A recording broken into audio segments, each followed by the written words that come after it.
Le mycélium, là, juste là, un petit filament qui est très fin, là, ici. Du coup, quand ça fait une nappe comme ça, là, c'est Ouais. intéressant, on est d'accord. Ah bah ouais, c'est ça, regarde. Après, pour le coup, Magnifique. pour le coup, tu Ah, vois, bah ça. le bon coin. Ouais. et pour le coup, Ah, ça- c'est champignon, là. Hein. Et est-ce que ça, il y a un intérêt, par exemple, de prendre que ce morceau? Non, pas que. Non, non, non. En fait, c'est vraiment l'idée, je vous ai rappelé, rappelez-vous, c'est la diversité. Ouais. Oui. Ouais. Et du coup, c'est pas mal, on a des bonnes odeurs, on a des oreilles de forêt un peu. Voilà. Le mieux, comme je vous disais, de toute façon, c'est d'avoir une forêt de feuillus, hein, principalement, pour éviter trop les conifères. Mais parce que c'est mieux pour la diversité. Alors là, en fait, c'est une méthode de reproduction de micro-organismes qui sont faits comme par exemple à Cuba ou même au Salvador, en fait, en toute l'Amérique latine. C'est une technique qui permet de déjà récupérer les micro-organismes déjà d'un endroit, les redémultiplier, puis ensuite pouvoir les réensemencer en fait directement dans nos sols. Et c'est une technique qu'on connaît très bien maintenant aujourd'hui sous le nom de Lithopher, que Terre Humanisme avait un petit peu directement promulgué. Et donc voilà, donc l'idée c'est vraiment ça.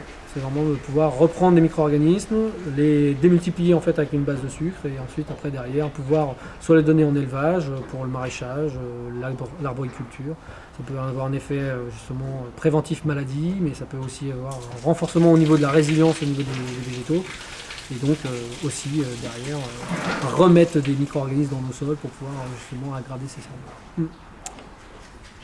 C'est très vaste. Alors le programme de ce matin c'était basé vraiment sur la compréhension et la théorie vraiment de où est-ce qu'on va accueillir les micro-organismes. On va éviter certains types de sols, on va éviter certains éléments, mais c'est aussi pour pouvoir aussi donner une dynamique de compréhension de comment fonctionnent nos sols pour essayer de les aggrader et puis pas chercher en fait à faire comme on fait d'habitude, c'est-à-dire on va chercher ailleurs des éléments, mais en gros on vient en perfusion permanente. L'idée c'est quand même on aggrade nos sols, mais on essaye de faire en sorte que ça soit permanent, que cette technique soit bien pendant l'espace peut-être de 3 ans, 5 ans, mais après on s'en passe quoi. L'idée c'est de restructurer les sols, repartir et puis après on s'en passe complètement. Donc là la matinée c'est vraiment la base de compréhension du sol et comment fonctionnent les micro-organismes pour pouvoir justement leur donner ce qu'il faut pour que ça continue. Alors là c'est la pratique effectivement des micro-organismes qui sont faits, enfin la base de fermentation des micro-organismes que font par exemple Cuba, mais aussi le Salvador comme je disais.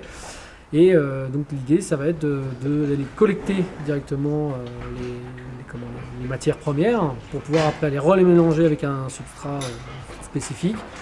Et on met de la mélasse de canne à sucre. Et puis après on fait booster tout ça en fermentation. Voilà, c'est de la pratique, beaucoup de pratique. Alors demain matin c'est encore théorie.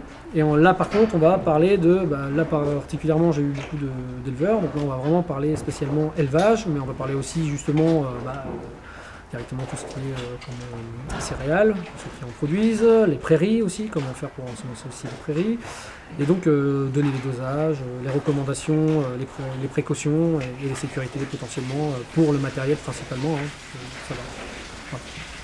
C'est effectivement, vraiment, il n'y a pas beaucoup d'investissement à avoir. Je montre même des techniques qui permettent de le faire avec même du pain rassis, par exemple, en termes de substrat. Donc clairement, autant dire qu'il y a plein de substrats possibles. C'est là le fait de faire cette formation, ça permet aussi de comprendre en fait pourquoi en fait on peut se permettre de faire avec ça et pourquoi on ne pourrait pas le faire avec d'autres éléments. Donc voilà, c'est ça l'idée. Sébastien Gisquet, donc aujourd'hui on était sur l'exploitation, donc on est situé à Pont de Salars.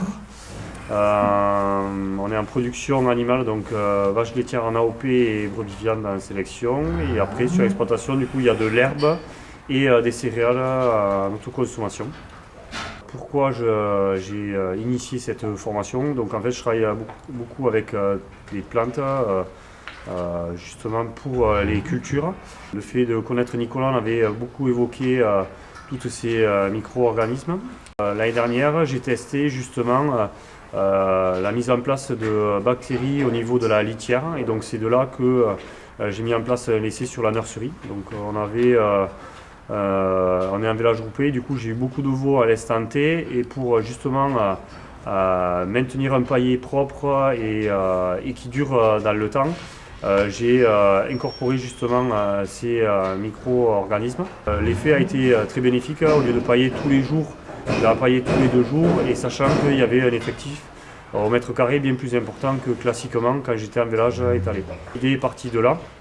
Je les utilise aussi sur les céréales et en enrobage pour les prairies. Ça m'a incité justement à faire connaître cet essai. De fil en aiguille, avec l'ADPSA, on a monté la formation en lien avec Nicolas pour qu'elle soit adaptée à l'élevage, mais pas que. Du coup, je l'utilise au semis, donc sur prairie j'enrobe mes graines et après au semis de culture. Là, je me suis équipé d'une cuve frontale pour le mettre directement dans la ligne pour justement il y ait un meilleur démarrage au semis. Du coup, cette année, ça a été fait sur toute la partie semis et avec l'année peut-être a été favorable, mais on voit que la culture démarre plus vite et le système racinaire est beaucoup plus important. On avait fait des essais avec et sans, justement avec l'eau témoin. Et on avait vu un effet au semis, mais aussi plus tard dans la culture.